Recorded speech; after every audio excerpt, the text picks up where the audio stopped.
The story starts here in the heart of the city. We've been following the story since it first broke. Everyone's waiting to find out what's next. It's an issue here and for residents around Boston. Now the city is buzzing. It's a story you first saw on SU News. Exclusive details you'll only see here. And now, we're getting the answers. We track down the details. It's the talk of the town. It's all coming up on SU News. Good morning and welcome to SU News, the weekly news program brought to you by the Department of Communication, Journalism, and Media at Suffolk University. I'm RJ Agostinelli. And I'm Alexandria Acacia. A Massachusetts state representative is facing alarming allegations, accused of using campaign funds for personal use. Now he's facing federal charges. Amy Kozera has more. Massachusetts State Representative David Nangle has been arrested for misusing campaign funds in order to afford what prosecutors call a lavish lifestyle. Nangle pleaded not guilty in federal court on Tuesday afternoon to over 24 fraud and tax evasion charges. Authorities accused the 59-year-old Democrat from Lowell of stealing thousands of dollars in campaign funds to cover up and pay for his gambling habits and deep financial debt. Nangle was arrested by the FBI and IRS at his Lowell home on Tuesday morning. The lawmaker has been the representative to Lowell and Chelmsford since 1999. Federal prosecutors say that during that time, Nangle dipped into his campaign funds to afford personal expenses like golf club dues, rental cars, flowers for his girlfriend, gas, hotels, and restaurants. People are always complaining about taxes in Lowell, and to know that they're kind of going into his pocket like that is really upsetting. According to court documents, Nangle allegedly filed false tax returns from 2014 to 2018.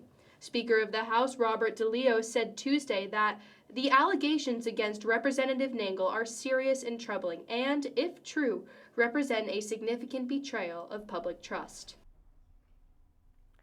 Officials say Nangle is facing 30 years in prison and a $1 million fine if convicted. I reached out to Rep. Nangle, but his office declined to comment.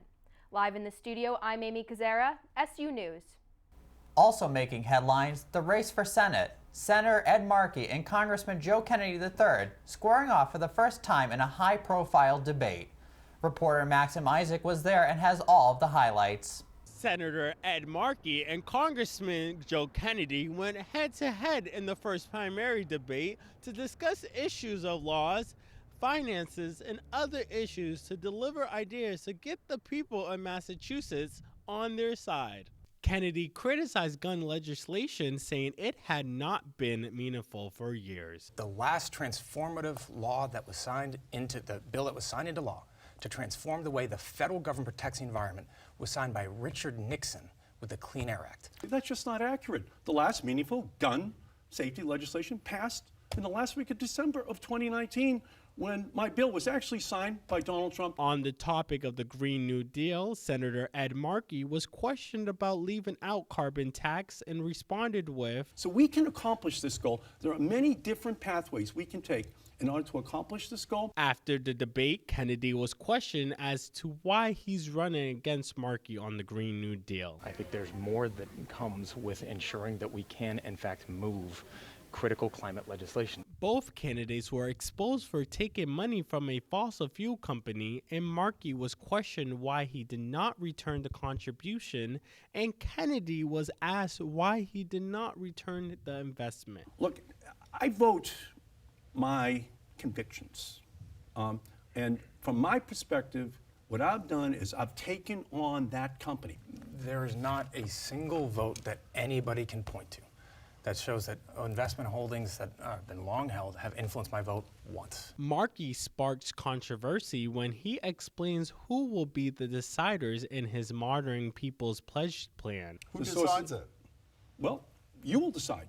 You will decide. The media will decide. How about it, Congressman? So after an ad is already cut, the media is going to come in and say it's not. So Fox News can say it is, but WGBH can say it's not. Highlights from the debate included both candidates agreed on removing private health care and Kennedy's challenging of Markey's decision to go to war with Iraq. In Boston, I'm Maxim Isaac, SU News. With the outbreak of the coronavirus, Boston Mayor Marty Walsh is stepping in to encourage people to still show their love for shops and restaurants in Chinatown. Haley Clegg is live in the studio with a look at today's top stories. This week, Mayor Walsh and the Office of Economic Development launched a campaign to promote small businesses in Boston's Chinatown. City officials spent time in the neighborhood celebrating the culture and all it has to offer. They also launched a small business bingo card to encourage people to explore the neighborhood. Visitors are being encouraged to use the hashtag #LoveBostonChinatown on social media. This all comes as the coronavirus continues to negatively impact the community.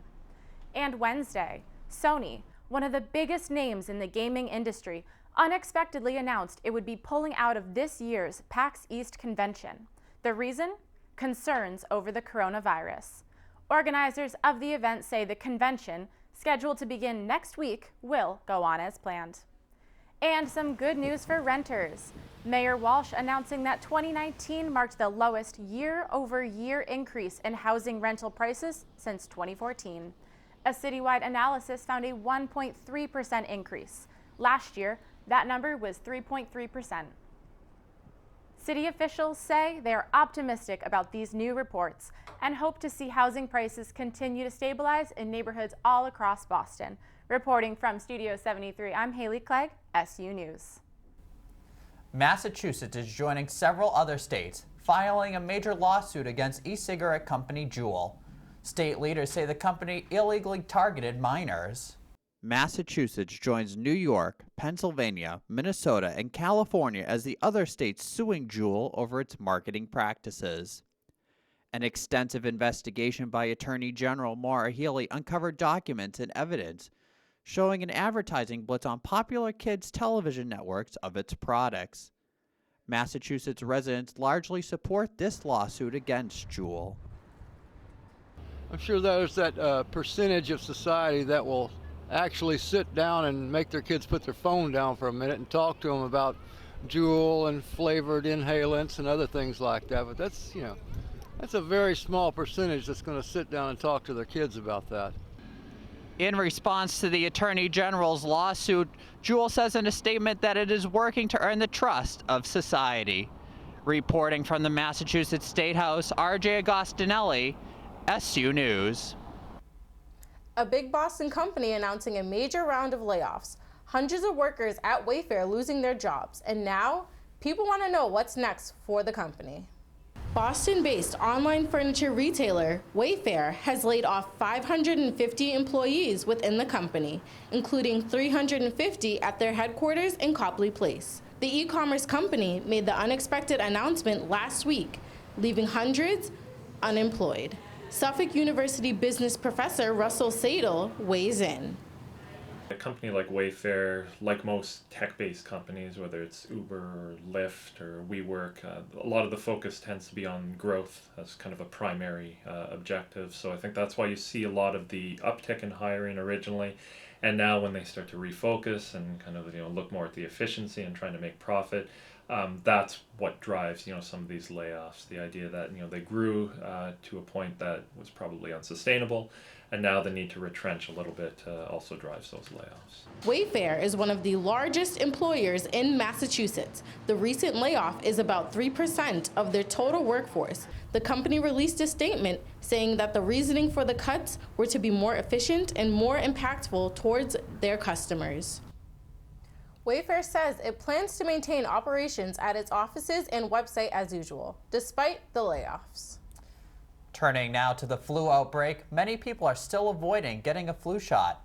However, health officials say the number of cases here in Massachusetts is on the rise. Hannah Arroyo has more. While the coronavirus has many people concerned for their health, the Boston Public Health Commission says it's the flu that residents should be worried about. Since September, there have been over 3,000 reported cases of the flu. Health officials are now calling the severity of the illness very high. A little over 300 people have been hospitalized from the illness this season, an increase from 2018-19. In Boston, some have already felt the effects. I tested positive, but because I had had the flu for so long, I couldn't take the medicine anymore, which was pretty bad because I was hoping for some relief. I was still, although I was 4 days in, feeling really, really sick. To protect against the flu, the CDC recommends flu shots and frequent hand washing.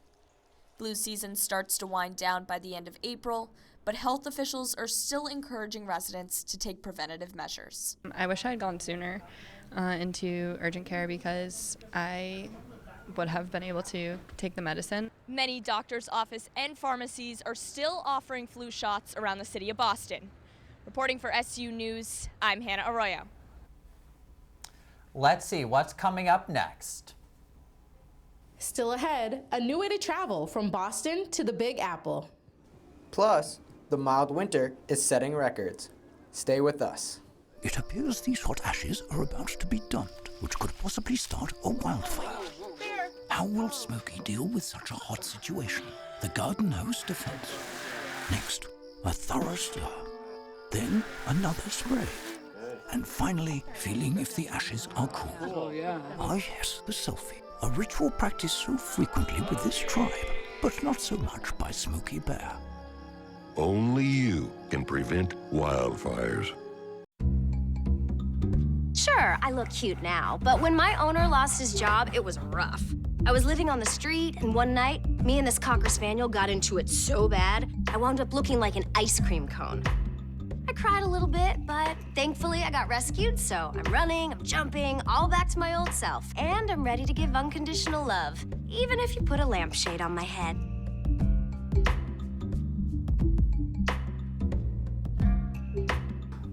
Welcome back to SU News.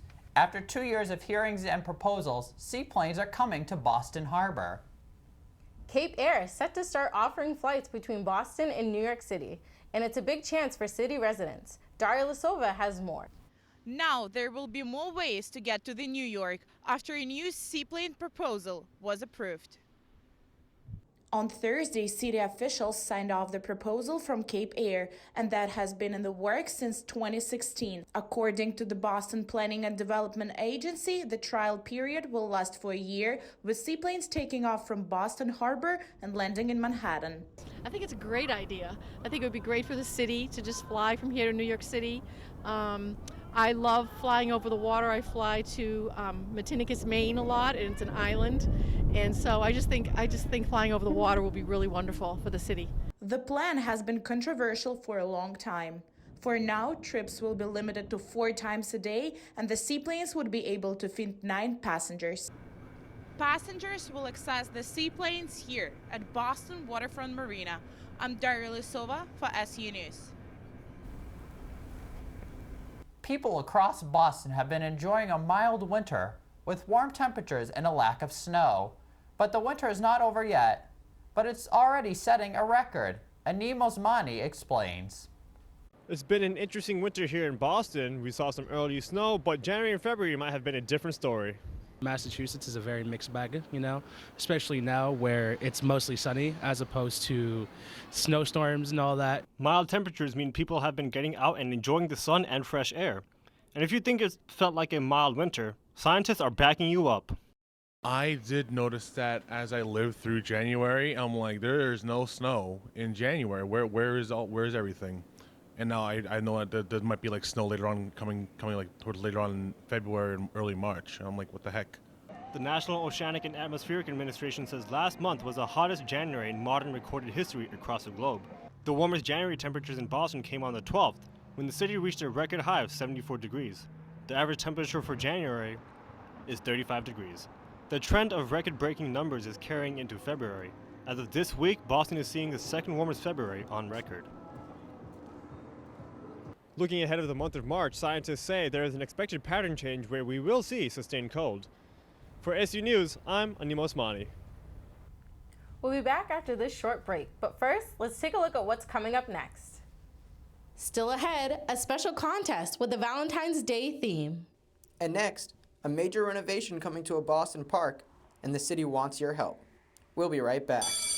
Open up your books to page 360. Did you just look at your phone while you was in class?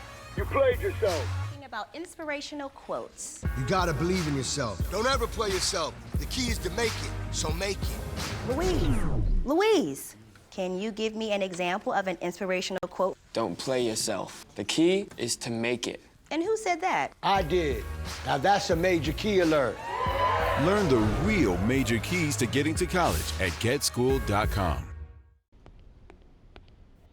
Can I tell you a cat joke? Just kidding. Why did the girl ask the mushroom to dance? Because he was a fun guy. What do you call a pig that knows karate? Pork chop.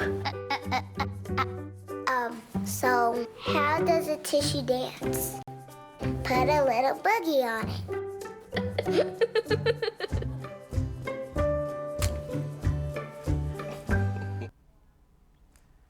One of Boston's oldest and most historic parks is set to get a $28 million upgrade. City officials for Franklin Park are now asking for your help with some suggestions. Eddie Reinhardt has more. Franklin Park is over 135 years old and is steeped in history. As part of the upgrade, $5 million will be set aside for yearly renovations and simple fixes. Something I think they can do with it is improve these walkways. Sometimes it's pretty bad, a little bumpy for running. It's pretty bad for your shins. The bulk of the money, $23 million, will be put into place sometime after 2021 when the Franklin Park Master Plan is set to be finished. Residents of the area can make their own suggestions at franklinparkmasterplan.com. Yeah, I usually come here 1 to 2 times a week, a lot during the summer. I would like to see maybe like an ice ring. I know there's one in like Fenway, but that's kind of far away. So maybe having some more winter activities and other things here. The park is already equipped with a zoo and golf course, but there are still many possibilities to come. And finally, for Valentine's Day, a kissing contest.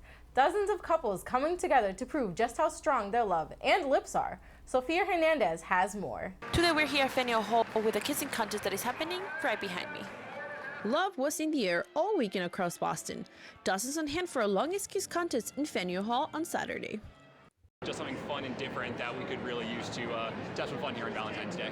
There's so many different people that we get to meet, and people that I would never get to meet anywhere else besides Faneuil Hall Marketplace. Just so many like tourists and travelers and people from all over the world. It's just so much fun. We're ready. Studied hard. We practice. There were 49 couples competing for the top prize and the title for the longest kiss in Boston. Couples had to keep an item between their lips as long as possible without leaning or using their hands. The last couple standing won a prize from the restaurant of their choice. I checked my phone. I was like, 127. Oh my God, we can actually win this. The contest also included live swing music and a swing dance class. For SU News, I'm Sofia Hernandez. That's all for today. Thanks for tuning in. I'm RJ Agostinelli. And I'm Alexandria Acacia. We'll see you next week on SU News.